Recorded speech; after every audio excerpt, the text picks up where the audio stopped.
Bonjour et bienvenue sur ma chaîne Cédric Ali, religion, politique, histoire, culture française et du monde entier.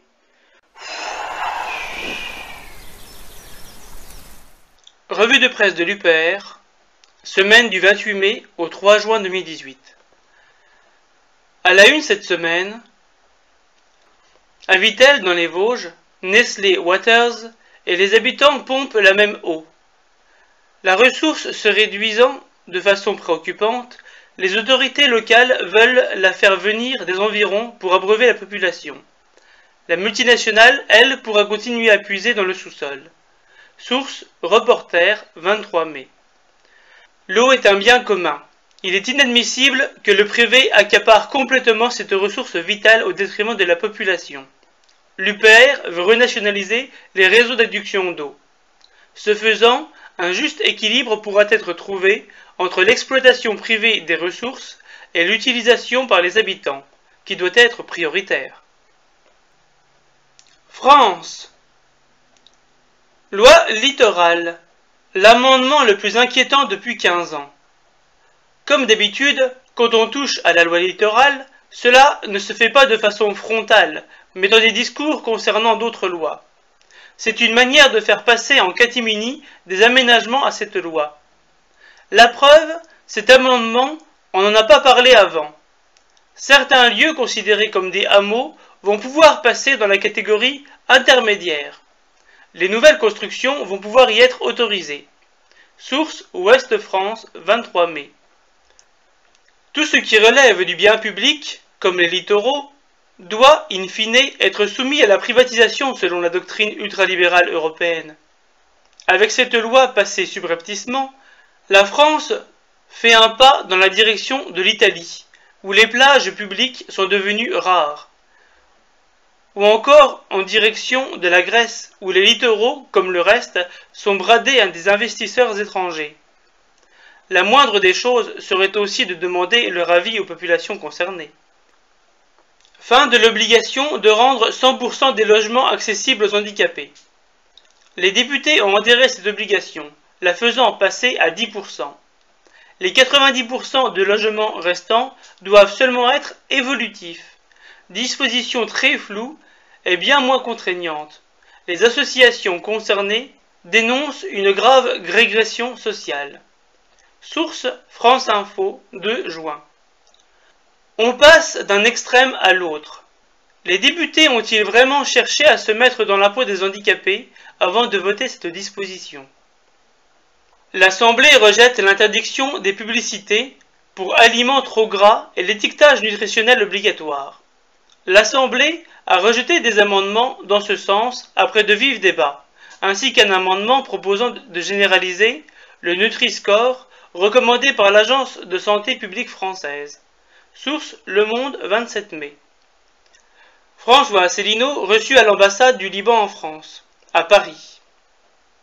L'échange de vues a porté sur les questions migratoires, dont celle des réfugiés au Liban, sur la situation politique, économique et sociale du pays et de l'Union européenne, sur les perspectives inquiétantes de l'euro dans le nouveau contexte italien, et sur la montée en puissance à travers le continent des mouvements politiques œuvrant pour la sortie de l'Union européenne. Source UPR, 29 mai. France, positionnement douteux de l'équipe Macron. Le trafic de drogue génère 2,7 milliards d'euros. La prise en compte du trafic de drogue dans les statistiques vise à aligner les pratiques comptables françaises sur celles des autres pays de l'Union européenne. Source L'Essentiel, 30 mai. Voici une nouvelle démonstration de l'absurdité des normes venues de Bruxelles. Et en même temps, le plan de lutte contre le trafic de drogue va-t-il avoir pour effet de faire baisser la croissance? L'étrange menace du ministère de l'Intérieur. Gérard Collomb. Ce qui est étonnant par contre, c'est que les Black Blocs puissent intervenir au milieu d'une foule qui ne réagit pas. Si on veut garder demain le droit de manifester, qui est une liberté fondamentale, il faut que les personnes qui veulent exprimer leur opinion puissent aussi s'opposer aux casseurs, et non pas, par leur passivité, être d'un certain point de vue complice de ce qui se passe. Source, l'Obs, 27 mai. Cette déclaration témoigne du climat crépusculaire dans lequel est en train de plonger la France. Le ministère de l'Intérieur reproche aux manifestants honnêtes de ne pas attaquer les casseurs, et témoigne par là qu'il est normal que ce ne soit pas la police qui fasse ce travail. Quand bien même il prétend défendre le droit de manifester, les conséquences sont en vérité inverses. Premièrement, il sème la peur parmi les futurs manifestants en leur disant qu'ils ne seront pas protégés. Et deuxièmement, si les futurs manifestants se défendent, ils pourront être catégorisés parmi les violents, crédibilisant ainsi encore plus les mouvements de grève. Un maire de Guyane, condamné à 3 ans de prison, invité à l'Élysée. Invité au lancement de la mission Patrimoine chapeautée par Stéphane Bern, Léon Bertrand n'a pas été arrêté à Orly comme il aurait dû l'être. Condamné à 3 ans de prison pour des faits de corruption, ce personnage trouble n'a pas été incarcéré pour cause de vice de forme, mais fait néanmoins l'objet d'un mandat de dépôt. La population guyanaise est en émoi. Source RT, 1er juin. Dis-moi qui tu fréquentes, je te dirai qui tu es. Léon Bertrand à l'Élysée. Un reporter de RT France a de nouveau été interdit d'accès à l'Élysée. Un journaliste de RT France s'est vu refuser l'accès à l'Élysée par un gendarme, sur consigne expresse de la présidence et malgré la présentation de sa carte de presse. « Vous travaillez pour Russia Today, vous ne pouvez pas entrer », lui a-t-on expliqué. Source Sputnik, 30 mai. La liberté de la presse en France n'est-elle pas devenue une double face et une douce fable? France, obéissance au Gopé. Retraite par points, le gouvernement veut l'avis des Français. À quoi notre système futur de retraite doit-il ressembler? Les Français sont invités à se prononcer à partir de ce jeudi dans le cadre d'une large consultation citoyenne lancée par le gouvernement. Source Le Point, 31 mai. Poudre aux yeux de la part du gouvernement qui cherche à faire croire aux Français qu'ils ont encore leur mot à dire. Ceux qui ont pris connaissance des GOPÉ, grandes orientations de politique économique, venues de la Commission européenne, connaissent déjà le résultat. Elles nous imposent d'uniformiser progressivement les règles des différents régimes de retraite. Cette formule signifie harmoniser vers le moins-disant social pour diminuer les dépenses publiques. Les fonctionnaires à l'étranger. Nouvelle cible d'économie. Gérald Darmanin, le ministre des Comptes publics, a annoncé une baisse de 10% des effectifs des fonctionnaires à l'étranger qui devra être validée par l'Élysée. Source Les Échos, 27 mai. La France sacrifie son influence à l'étranger pour réduire les dépenses publiques sous l'injonction des GOPÉ. Bâtir des HLM sans architecte. Alors que le projet de loi sur le logement, ELAM, sera examiné à l'Assemblée nationale à compter du mercredi 30 mai, Henri Buzy-Cazot, président de l'Institut du management des services immobiliers, dénonce fermement l'une des dispositions du texte qui vise à permettre la construction de HLM sans avoir recours à un architecte. Source Capital, 29 mai. Comment toucher à une profession réglementée par un biais détourné? Ici aussi, les GOPÉ sont servilement suivis en s'attaquant aux architectes. L'architecte espagnol Manolo Núñez a dédié ses fameuses arènes de Noisy-le-Grand à Picasso. Cette construction atypique regroupe 540 logements, dont la plupart sociaux. La ministre de la Santé va dérembourser les médicaments contre l'Alzheimer. L'Association France Alzheimer et maladies apparentées prenait acte dès lundi d'une décision qu'elle juge infondée et dangereuse. Pour les familles qui n'ont pas les moyens, l'association craint tout simplement la sortie dangereuse du parcours de soins. Source Le Figaro, 29 mai. La France, en bon élève, obéit au GOPÉ en baissant les dépenses de santé. Et je vous demande à tous de bien vous en souvenir au moment des élections. France, réforme territoriale. Couper les pays de la Loire en deux.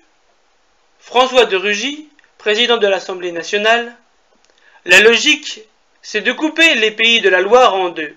La Loire-Atlantique, la Vendée et la Mayenne avec la Bretagne, la Sarthe, le Maine-et-Loire avec le centre.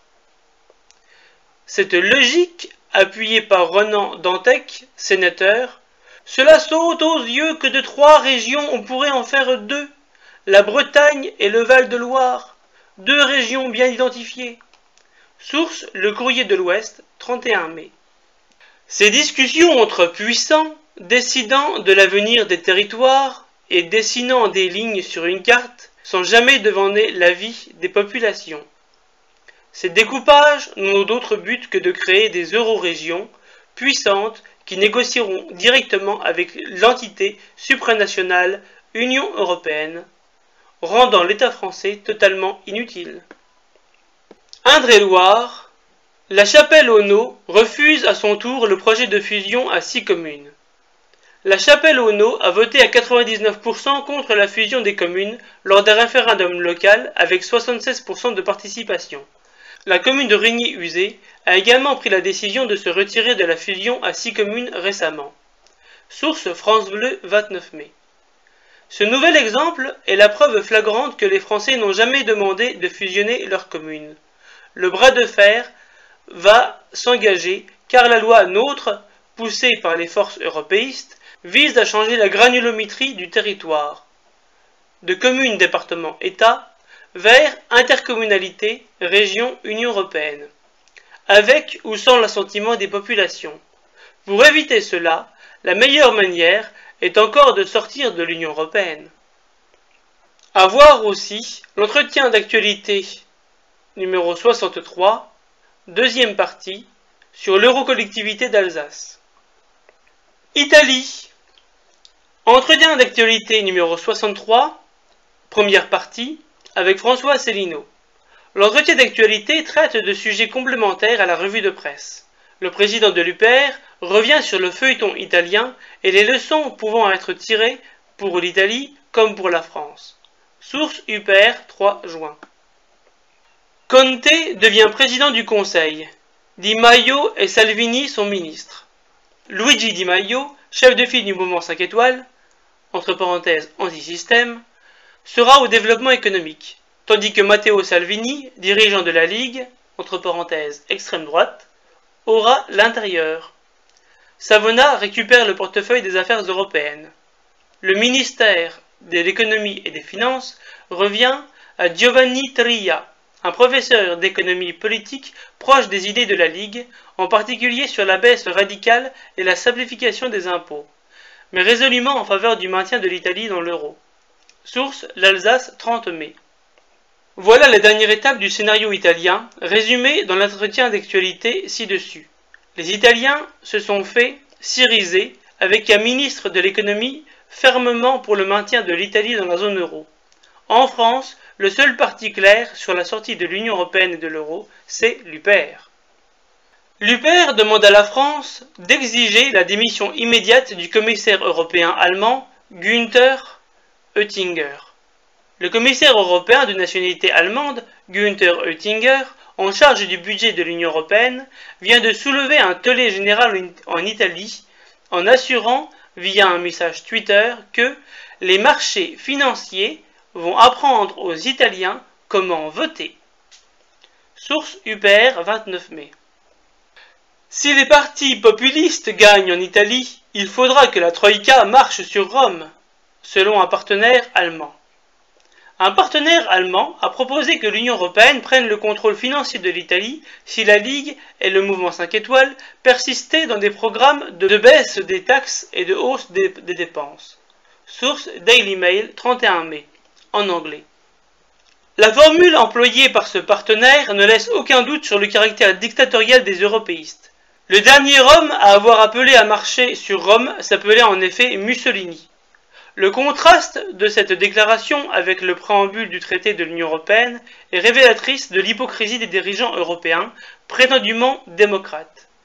Désireux d'approfondir la solidarité entre leurs peuples et dans le respect de leur histoire, de leur culture et de leurs traditions, blablabla, résolu à poursuivre le processus créant une union sans cesse plus étroite entre les peuples de l'Europe, dans laquelle les décisions sont prises le plus près possible des citoyens, conformément au principe de subsidiarité, blablabla. Citation du préambule du traité de l'Union européenne, TUE. Royaume-Uni. George Soros intensifie la campagne anti-Brexit. George Soros est un donateur majeur pour le groupe de campagne anti-Brexit Best for Britain.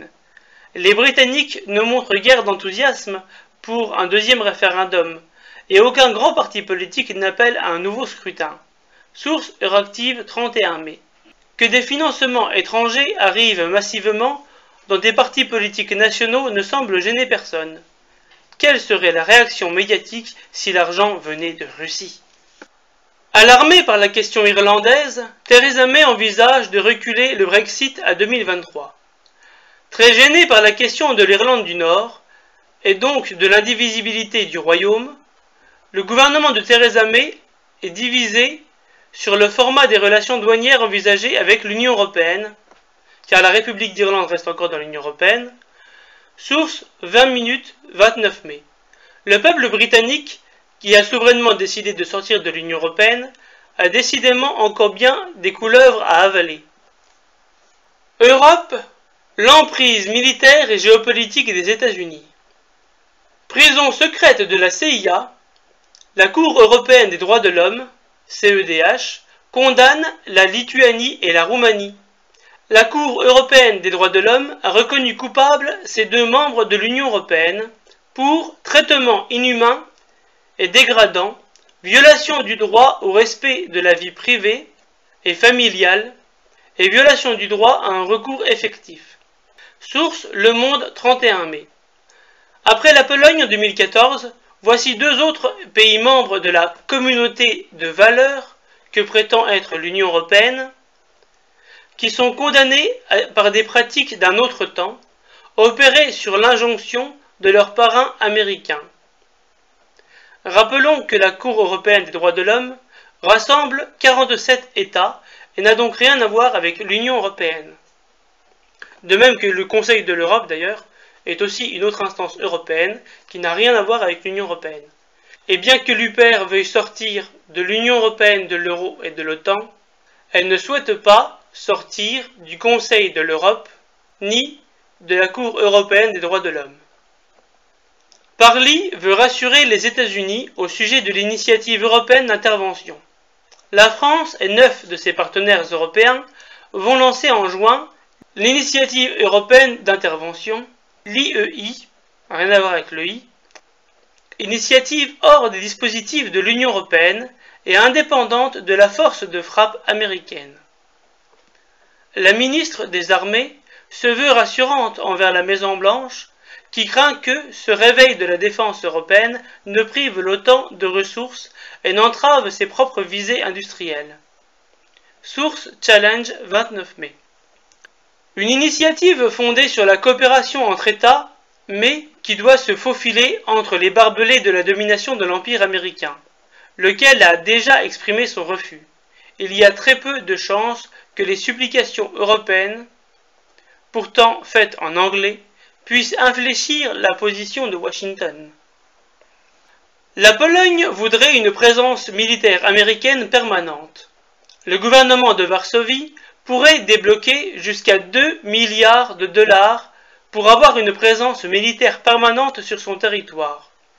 Le porte-parole du Kremlin a dénoncé une expansion de l'OTAN. Quand on voit l'expansion progressive des structures militaires de l'OTAN en direction de nos frontières, il est clair que ce n'est vraiment pas le moyen de renforcer la stabilité et la sécurité sur le continent. Source Le Figaro, 28 mai.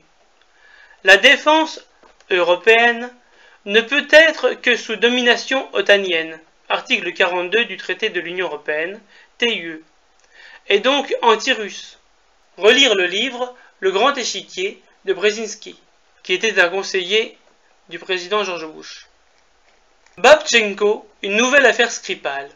ridiculisées par une fake news qu'ils n'ont pas vérifiée, l'AFP, Le Monde et toute la presse occidentale ont été prises en flagrant délit de complotisme anti-russe.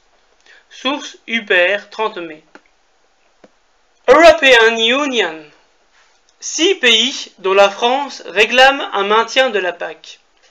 Pour compenser le départ du Royaume-Uni de l'Union européenne et financer de nouvelles priorités, comme les dépenses en matière de migration et d'asile, la Commission a mis sur la table une proposition de réduction de 5% du budget de la politique agricole commune, PAC. La France, principale bénéficiaire des aides agricoles de l'Union, a affirmé d'emblée qu'elle ne pouvait accepter cette proposition. Source La Tribune, 31 mai.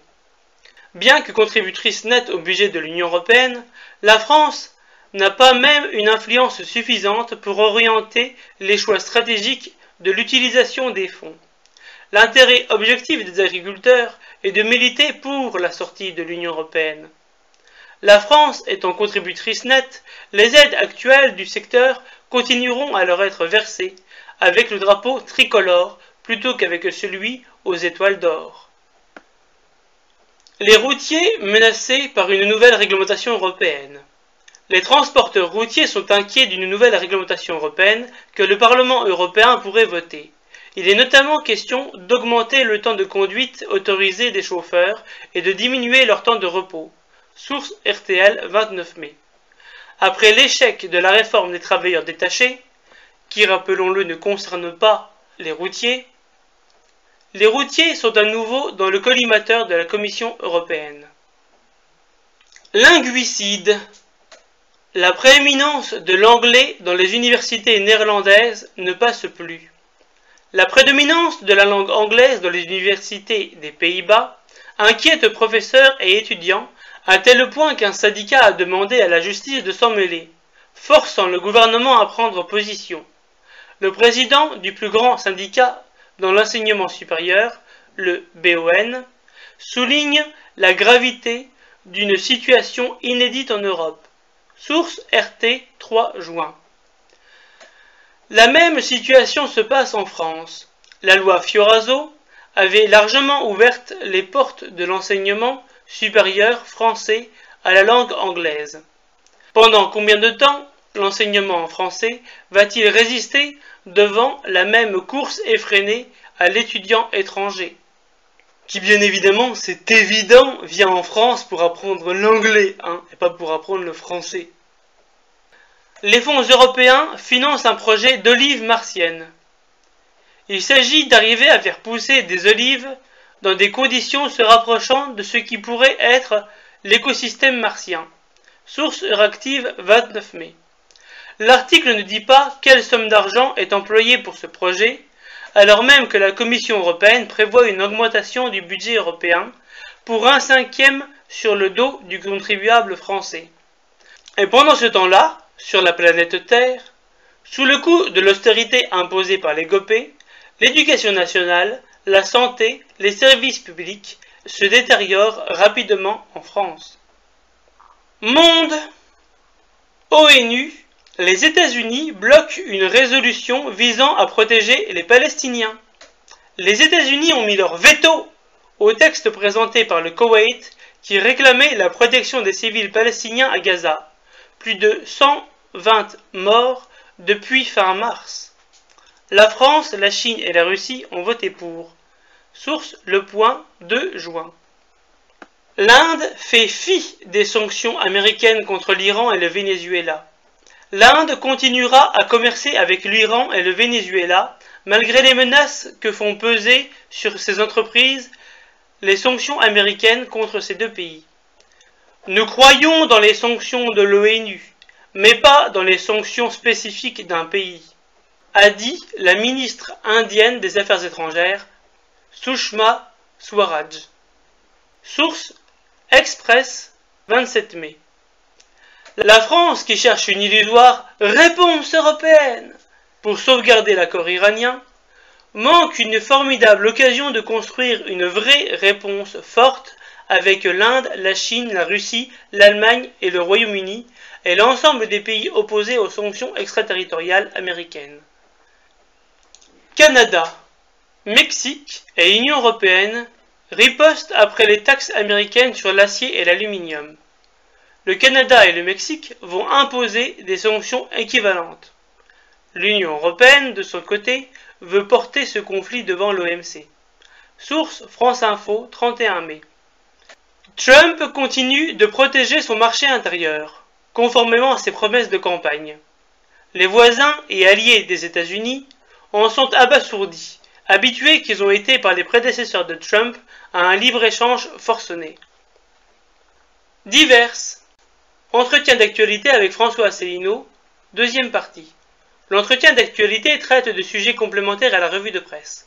La croissance française et européenne, l'affaire Babchenko, Emmanuel Macron veut réformer l'OMC, projet de collectivité en Alsace, un mot sur l'association L214, protection animale. Un point UPR, suite à l'inauguration du nouveau siège. Source UPR 4 juin. Les gains vertigineux de Goldman Sachs lors de la folle journée du 5 février à Wall Street. Le 5 février, les marchés plongent et la volatilité explose. En cette seule journée, la banque Goldman Sachs aurait enregistré pas moins de 200 millions de dollars de profit. Source Les Échos, 27 mai. La finance folle arrive à faire du profit lors des pires situations. Rappelons-nous que la crise grecque a commencé lors d'opérations de spéculation pour cacher la dette grecque cumulée sur les conseils de Goldman Sachs. RGPD, 12 000 personnes portent plainte contre Google, Apple, Facebook, Amazon et Microsoft.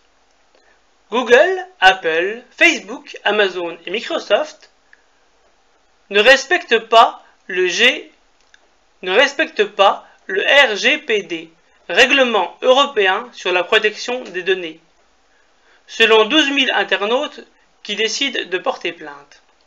L'association La Quadrature du Net passe à l'offensive en déposant 5 plaintes consécutives à l'encontre des géants du net pour l'exploitation illégale de leurs données personnelles. Les géants sont également dans le collimateur de Maximilian Schrems, un activiste autrichien, et risquent plusieurs milliards d'euros d'amende. Source Phone Android, 29 mai.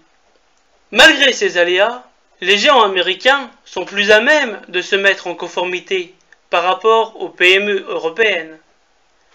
Les plus petites entreprises en pâtiront directement, laissant le champ libre aux plus grandes, qui récupéreront facilement les marchés abandonnés.